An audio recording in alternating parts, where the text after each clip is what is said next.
But at 8:47 a.m., everything shattered. The phone rang with a sharpness that seemed to pierce the quiet morning air.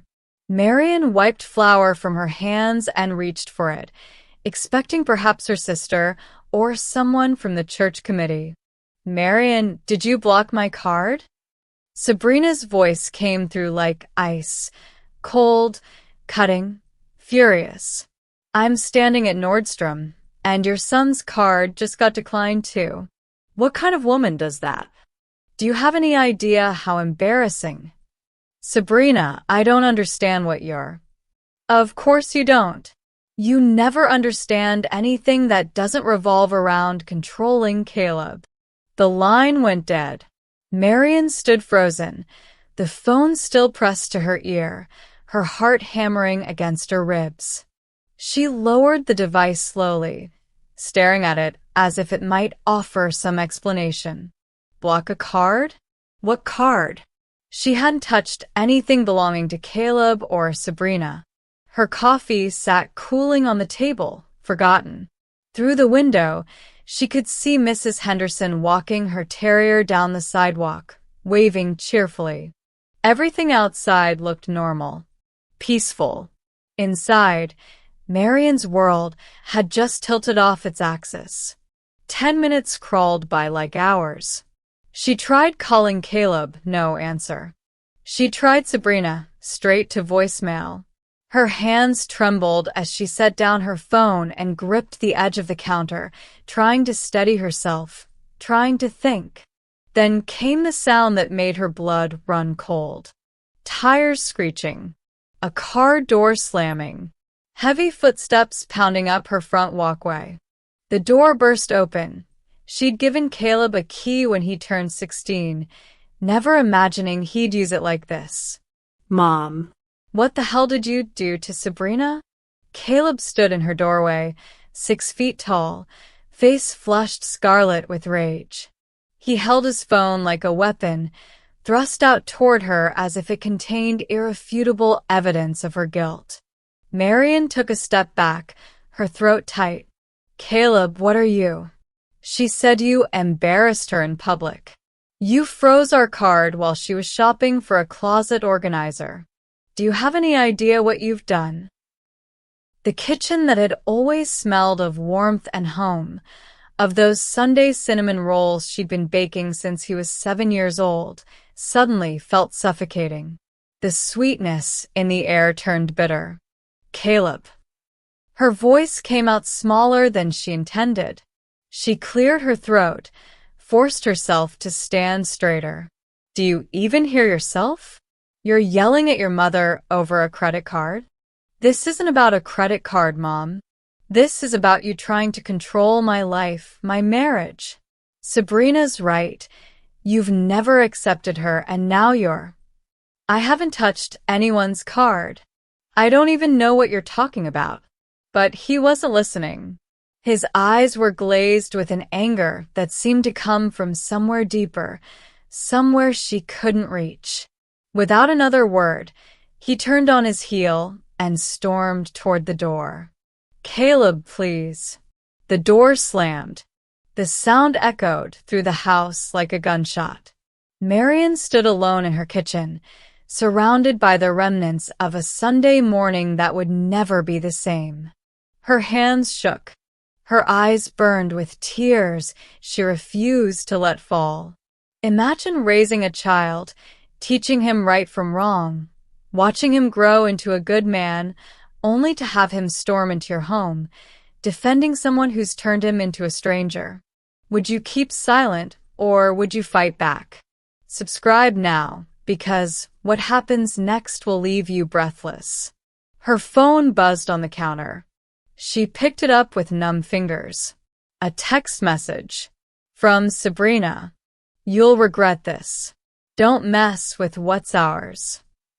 The words glowed on the screen like a threat carved in stone. Marian's chest tightened. What's ours?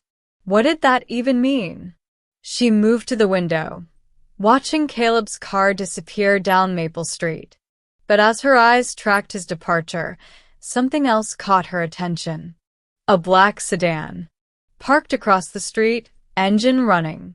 A woman sat in the driver's seat, face obscured by oversized sunglasses despite the early hour. She wasn't looking at her phone, wasn't looking away. She was watching the house. Watching her. Marian's pulse quickened. She stepped closer to the window, and the moment she did, the sedan's engine roared. Tires squealed against asphalt. And just like that, it was gone. 2 years earlier, Thanksgiving had arrived wrapped in golden light and the scent of roasted turkey. Marian had set her dining table with the good china, the kind her mother had passed down, the kind reserved for special occasions. And this was special. Caleb was bringing someone home. A woman he'd been dating for 6 months, someone he described over the phone with a nervous excitement Marian hadn't heard since he was a teenager getting ready for prom. "Mom, this is Sabrina." She'd stepped through the doorway like she owned it, tall, poised, with honey blonde hair that caught the light just so. Her smile was practiced perfection, her handshake firm and warm. "Mrs. Lewis, your home is absolutely charming." Sabrina's eyes swept across the living room, lingering on the floral wallpaper and vintage furniture. "Quaint but fixable. I'm an interior decorator. I could help you bring this place into the 21st century." Marian had laughed it off, charmed despite the backhanded compliment. Sabrina was confident, polished, successful. Everything a mother might hope for in a daughter-in-law. Over dinner, Sabrina talked about her business in Dallas, her eye for design, her dreams of expanding. She asked Marian about her years teaching 3rd grade, listened attentively, nodded in all the right places. By the time dessert was served, Marian was smitten. "She's wonderful," Marian had told Caleb later, squeezing his hand. "I'm so happy for you." The pattern started small. 3 months after the wedding, Sabrina called during a weekday afternoon. "Marian, I hate to ask, but I'm at an estate sale and my card's maxed out. There's this perfect credenza for Caleb's office. Could I borrow yours? Just this once? I'll Venmo you tonight." Marian gave her the number, without hesitation. Family helped family. The Venmo payment arrived 2 days later. Sabrina texted a photo of the credenza with 3 heart emojis. "Thank you, Mom. You're a lifesaver." But then it happened again. And again. Home decor emergency. Flash sale ending in an hour. Investment piece I can flip for double. Each time, Sabrina promised repayment. Sometimes the money came back. Sometimes it didn't. Marian told herself not to keep score. Sabrina was building a business, and family meant supporting each other's dreams. Until the receipts started arriving. Vintage Atelier, New York. $3,200. Sky Palm Resort, Miami. $7,800. Lux Decor, Chicago. $12,400. Marian's heart would skip each time an envelope appeared, but Sabrina always had an explanation. Business trip. Sourcing materials. Client meeting. Caleb seemed happy. That's what mattered. But one Tuesday morning in early March, Marian logged into her bank account to pay the electric bill and felt the floor drop out from beneath her. Balance: $1,847.32. She scrolled frantically through recent transactions, her reading glasses slipping down her nose. Her retirement account, the one she'd spent 30 years building, penny by penny, showed transfer after transfer. $48,200. Gone. Her hands shook as she grabbed her phone, nearly dropping it twice before managing to pull up her transaction history. Names she'd never seen before filled the screen. Marbella Suites. Cartier Boutique. First class upgrade. Delta Airlines. Nouveau Champagne Bar. Her chest constricted. She couldn't breathe. With trembling fingers, she dialed Sabrina's number. 3 rings. 4. Hello. Sabrina's voice was casual, light. Music played in the background. Sabrina, I need to talk to you about my account. There are charges I don't understand, and Oh, those? Sabrina laughed, actually laughed. Yeah, I've been meaning to talk to you about restructuring repayment. Things have been tight. Tight? Sabrina, there's almost $50,000. Maybe you shouldn't share your passwords if you can't keep up, Marion. The warmth had drained from Sabrina's voice, replaced by something cold and sharp. Besides, it's not like you need it. You're retired. We're building a life. The line went dead. Marion sat frozen at her kitchen table, the phone still pressed to her ear, listening to the empty silence where her daughter-in-law's voice had been. If this happened to your parent, would they even notice before it's too late? Would they tell you?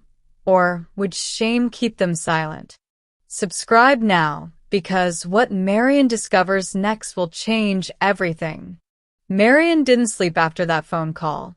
She sat at her kitchen table until dawn, staring at transaction records she'd printed out, trying to make sense of numbers that had bled her retirement account dry. By 9 a.m., she was in Linda Garcia's office. Linda had worked at First Tennessee Bank for 27 years before retiring. They'd taught Sunday school together, shared recipes, consoled each other through divorces and deaths. If anyone could help Marion understand what was happening, it was Linda.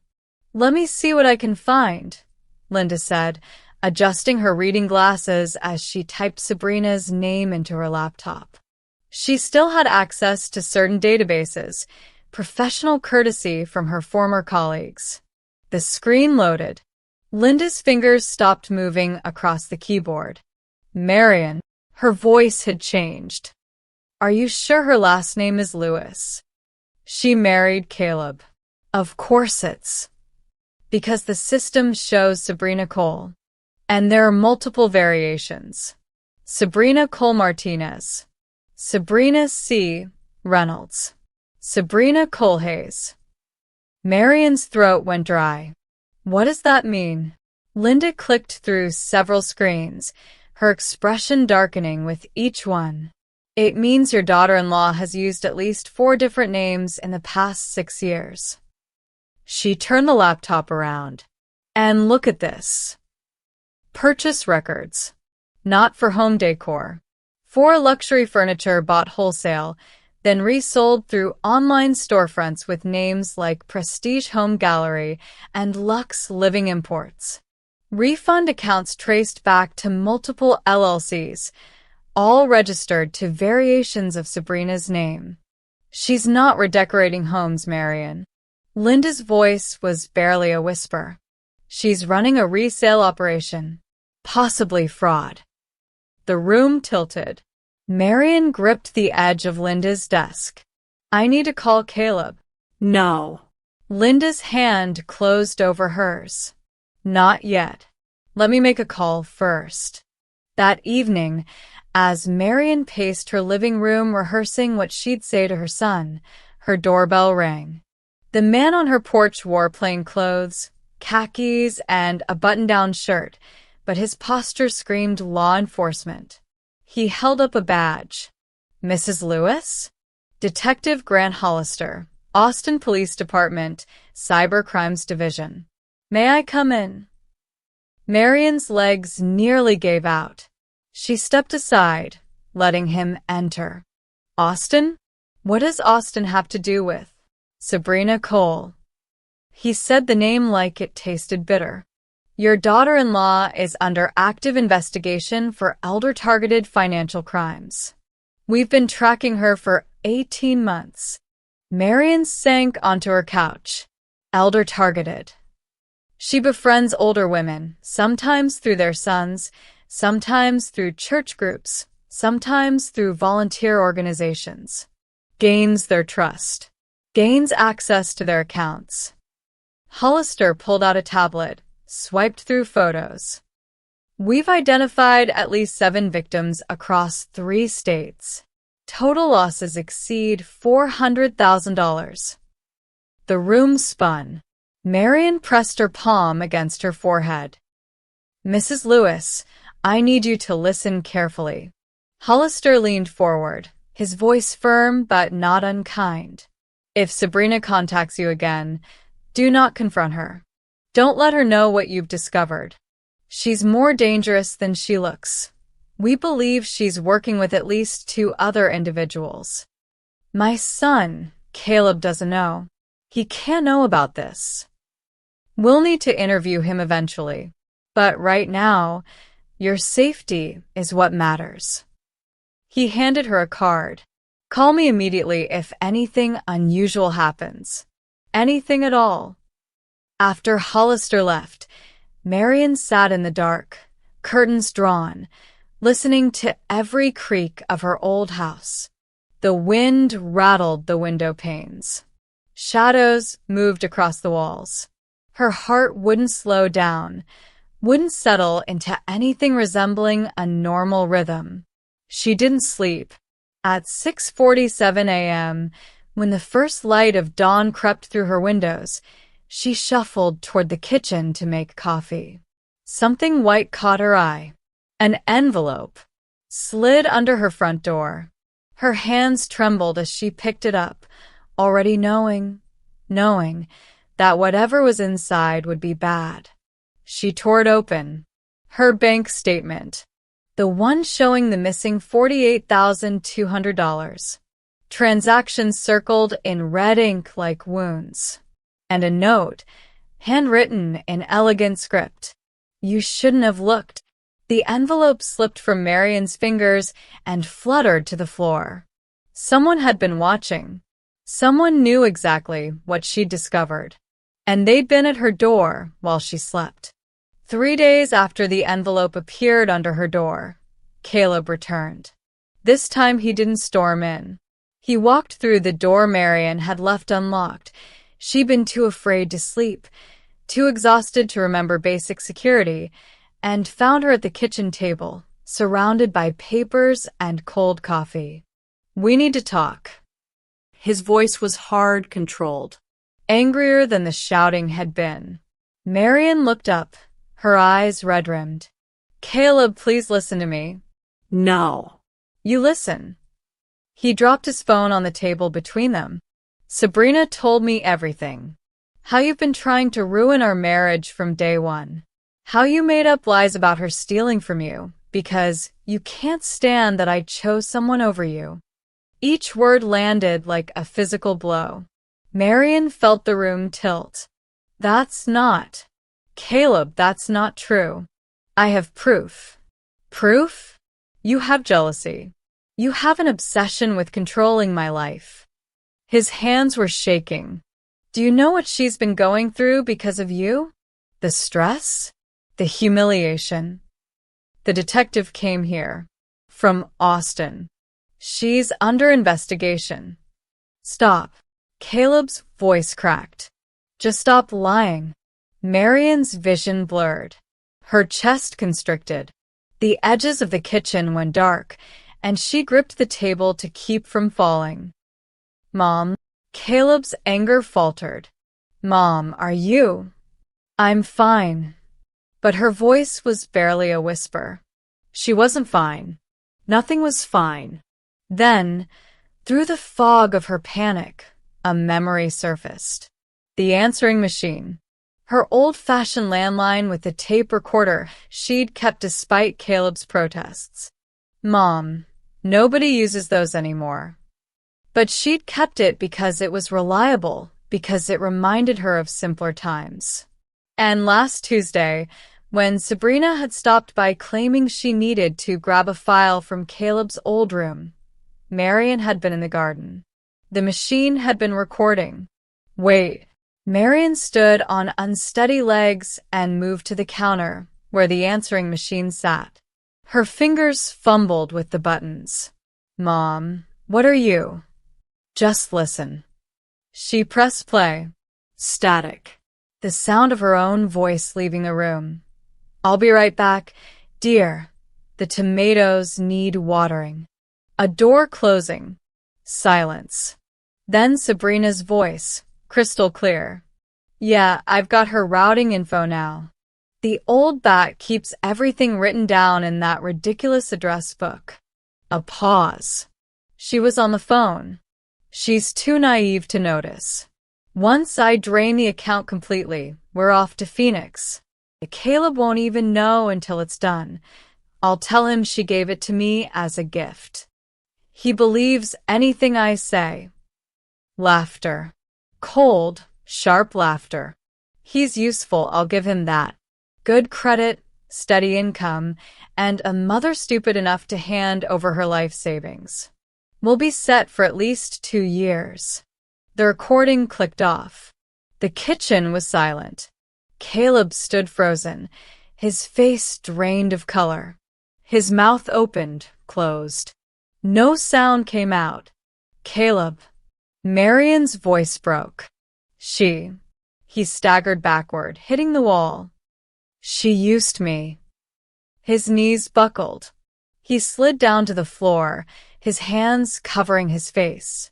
She never loved me. She never. A sob tore from his chest. Mom, I'm so sorry. God, I'm so sorry. What did I do? What did I do? Marian crossed to him, lowered herself to the floor despite her aching knees, and pulled her son into her arms the way she had when he was small and the world had hurt him. We'll fix this, she whispered into his hair. We'll fix this together. But even as she said it, she wasn't sure it was true.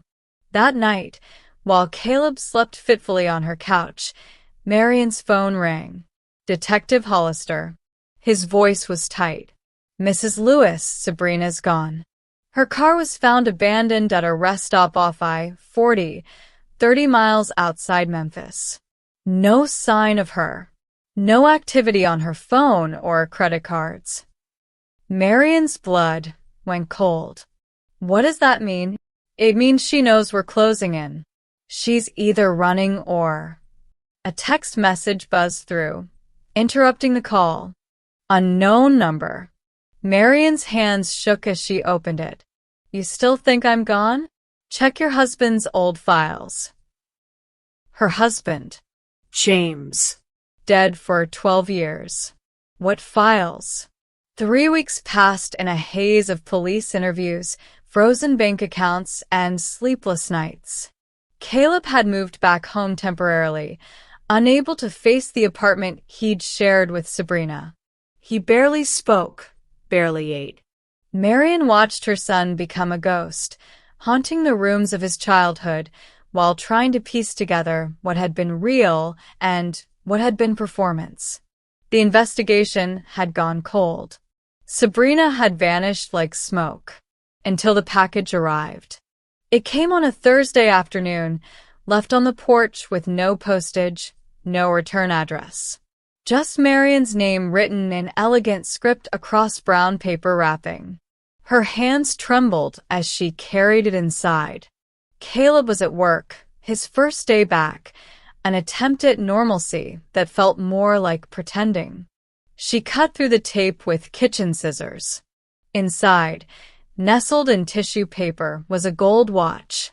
Marian's breath caught. James's watch. The Omega Seamaster she'd bought him for their 25th anniversary. The one she'd buried with him 12 years ago because he'd never taken it off, because it had seemed wrong to let him go without it. Her fingers hovered over the metal, afraid to touch it, afraid to confirm what her eyes were seeing.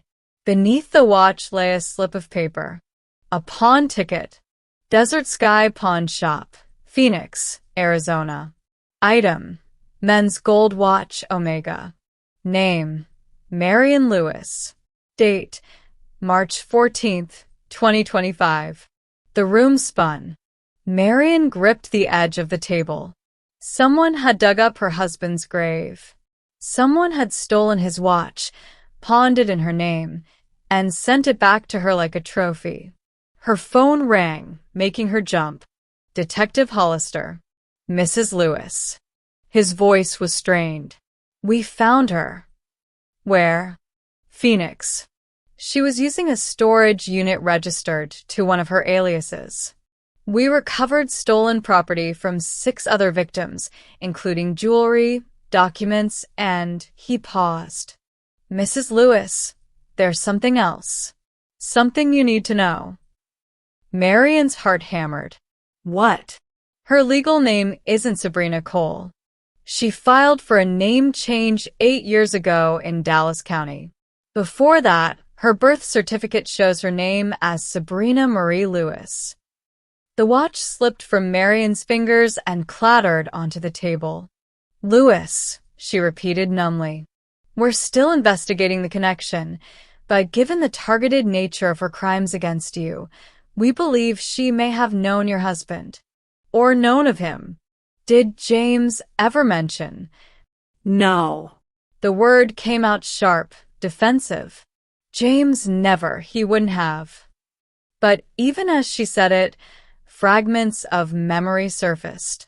Business trips to Dallas in the late 90s. Phone calls he'd taken in the garage, voice low and tense. A woman's name mentioned once, Sarah, quickly dismissed as a colleague. Mrs. Lewis, we need you to go through your husband's papers. Anything from before 2000. Tax records, correspondence, photographs. Anything that might explain the connection. After Hollister hung up, Marion sat in the gathering darkness, staring at her dead husband's watch. Could Sabrina be connected to James's past? Another family? Another child? The thought made her physically ill. That evening, Caleb came home to find his mother sitting in front of the television, face pale as ash. Mom, what's wrong? She couldn't speak. She just pointed at the screen. The evening news. Channel 5. Breaking news tonight. A woman accused of orchestrating a multi-state fraud ring has been taken into custody in Phoenix, Arizona. Sabrina Lewis, 34, is charged with elder financial abuse, identity theft, and conspiracy to commit fraud. The camera cut to footage of Sabrina being led from a police station in handcuffs. She looked directly into the camera and smiled. Not a bitter smile. Not a defeated smile. A knowing smile. The reporter's voice continued. In a statement to police, Lewis claimed her actions were motivated by what she called reclaiming what was rightfully hers. Authorities are still investigating what that statement means. But then Sabrina spoke, her voice clear despite the distance and chaos. Tell Caleb I never lied about everything. I really am part of his family. The screen cut back to the news anchor. Marion's phone slipped from her hand. Caleb stood frozen in the doorway, his face ashen. What does she mean? His voice cracked. Mom, what does she mean she's part of our family? Marion looked at her son, this man she'd raised, protected, loved with every fiber of her being, and realized she didn't know the answer. But somewhere in her late husband's files, somewhere in the secrets he'd taken to his grave, the truth was waiting. And she was terrified of what it would reveal. They say the worst betrayals come from inside your home. How well do you really know the people sleeping under your roof? How many secrets lie buried in the past, waiting to destroy the present? Subscribe now, because tomorrow's story might be yours.